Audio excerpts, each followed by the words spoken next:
Legal responsibilities in reporting abuse, the role of the NURS leader. Introduction. What is abuse? Abuse is defined as the improper usage or treatment of an entity, often to unfairly or improperly gain benefit.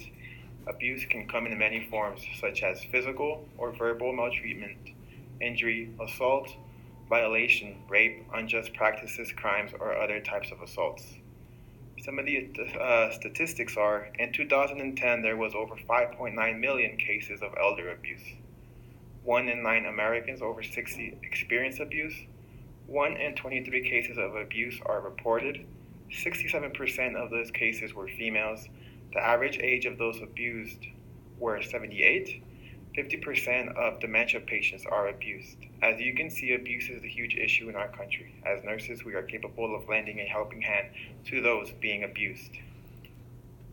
So our group chose to focus on elder abuse. So there are several types of elder abuse. The first is physical, so giving excessive or improper medication. Neglect, an example, is depriving a person of proper medical treatment. It could also be leaving an at-risk elder unattended, like a person who's a fall risk. Sexual abuse could be forcing a person to take part in any sexual activity without his or her consent. Also in situations where a person is no longer able to give consent, such as an older adult with dementia. Emotional abuse can be like name-calling, ridiculing, consistently criticizing, blaming, or nonverbal forms such as ignoring, shunning, or withdrawing affection. Financial abuse is popular. It's the most subtle. It's basically financial exploitation, using their finances to control them or facilitate other types of abuse. Abandonment is leaving a dependent person at a place for such a time that might endanger their lives. The legal responsibilities in reporting abuse. As nurses, we are mandated reporters. We are responsible for reporting suspected cases of abuse regarding vulnerable populations. This includes child abuse, elder abuse, and medical neglect of children and elderly. Some of the specific laws in regards to abuse are Reports of Abuse 15630, Welfare and Institutions Code, 15610.37, also known as the Health Practitioner Act, Article 2.5 of Child Abuse and Neglect, Elder Abuse and Dependent Adult Civil Protection Act. Some of the repercussions for not reporting abuse, according to the BRN, are: it is a misdemeanor punishable by not more than 6 months in county jail, by a fine not more than $1,000, or both, that may fine or imprisonment. Any mandated reporter who willingly fails to report and the abuse and death or great bodily harm shall be punished by not more than 1 year in county jail, by a fine of not more than $5,000, or both, the fines and imprisonment.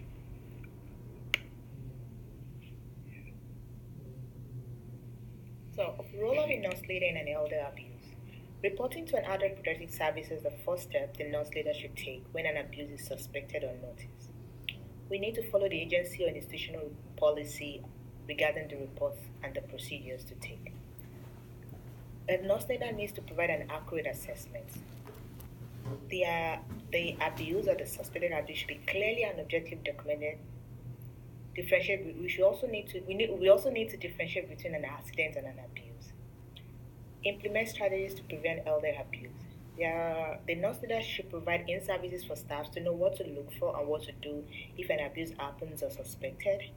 And also, the nurse leader needs to provide helplines, such as the Los Angeles local helpline, which is 626-579-6005.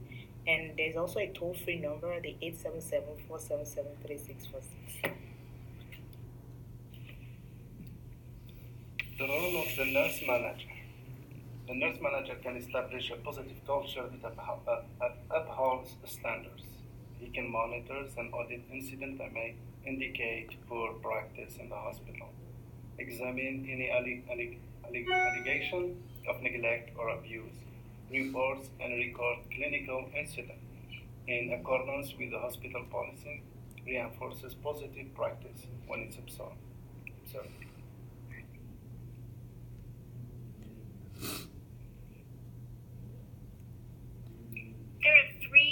leadership theories that we've looked at in class over the semester that can apply to nurse managers who care for elderly patients and patients who may be victim of elder abuse. And these are transformational leadership, shared leadership, and emotional leadership. So looking at each one individually, transformational leadership has a focus on blending and merging desires, values, and goals of leaders and followers and everyone involved in the organization. So you all have a common cause. You're all shooting for a common goal. And in this case, it will be detecting and preventing cases of elder abuse. The manager or leader needs to also foster in each of her employees high moral values and humanitarian ideals, because not only do nurses have a legal reason, we're not only mandated reporters, but we also have moral needs to report elder abuse. And the nurse manager wants to encourage all staff to exercise their own independent leadership, make their own critical judgments when they meet a patient they suspect is a victim of abuse, or potentially you want to educate them. They need to be able to act independently and follow their own sort of guide. The second theory that I think really applies to cases of elder abuse would be shared leadership, because this is based on empowerment principles and participative methods. So everyone participates and everyone's empowered, like I said in the last slide, to use their own judgment in these cases and report as necessary.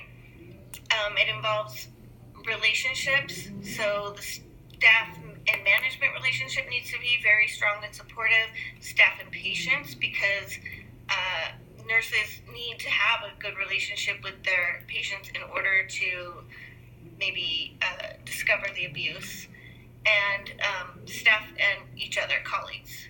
You need everyone's support and help in caring for people who may be victims of abuse. Dialogue is very important. Communication, again, you want open communication and in all directions, up, down, lateral, diagonal. Partnerships are very important. Everyone has a stake. It's important that everyone plays their part. Everyone has a role to play, and it runs most effectively when everyone's participating and helping each other and playing their role. And then understanding boundaries. Even though in this system everyone acts independently and can speak up and use their own judgment, there are still boundaries, cultural ones. Don't misinterpret some cultural things, maybe as abuse. We need to be aware of things like that. And also, even though you have a lot of input, a manager is still a manager, so there are still boundaries, and those also need to be remembered and considered. And the other leadership style that I think plays a very important role in caring for elderly patients is emotional leadership. And this includes self-awareness and social awareness. So it's important for people to be able to understand social situations and different circumstances and different people in different circumstances. And you also have to be able to manage your relationships with everyone appropriately, like I said, with your patients, with your managers, with every person you come into contact with who's going to have some sort of reaction to this case of abuse that you might be concerned about. So you have to understand where everyone else is coming from as well as yourself. And the way to get the most out of your patients is to be open and honest and authentic. When you're honest and open, your patients are more likely to trust you, and they're more likely to feel that they can reveal their situation or abusive patterns that have happened in their, what's going on with them. What to know for a future as a leader? Being a leader is very demanding. It takes a special type of person to motivate employees throughout the organization because leading a unit or set of individuals requires its own set of abilities and discipline. As a leader, we need to constantly look for opportunities and threats to see what we need to change, why we need to change, and what is the right time for the change. By developing this perspective, the manager stroke leader needs to read broadly and network further from his own comfort zone. In conclusion, we have like a lot of stuff to talk about, but it's most important for nurses to know, like to have a knowledge of healthcare environment, clinical practice knowledge, and healthcare policy knowledge, knowledge of and dedication of patient safety. Now, if we talk about expert power, it's the role of like the nurse manager, where qualification, expert power is the qualification to determine what do you do if any given situation include elderly abuse. Knowledge and competence and possession of skills, how to look for elderly abuse, experience and advanced education, learning about every experience that they are faced in the hospital, communication among the staff with the staff training and exposing the new nurses with observed elderly abuse cases that may help for the future cases.